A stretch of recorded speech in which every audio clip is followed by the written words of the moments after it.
welcome to another video. Today we have something very cool, super interesting video for you guys. I'm gonna show you how to unlock the network of your phone to use it with any carrier. This is 100% legal. Your phone will not be damaged in any way. It is in fact very positive and beneficial to be fully network unlocked.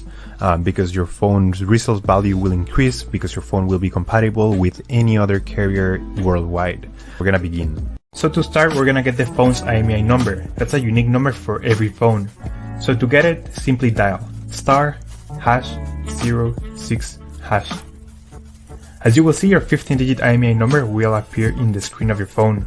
This number is very important. It represents the ID of your phone, and keep it somewhere close because we're gonna use it in a few seconds to unlock this phone.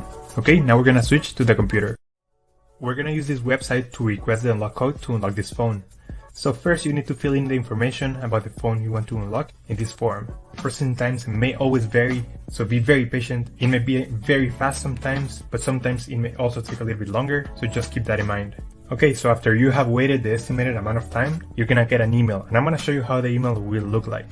And as you can see here, I got this message, and it confirms that the phone has been unlocked. Let me know if you have any questions on the comments section down below, and thank you for watching. We upload videos every week, so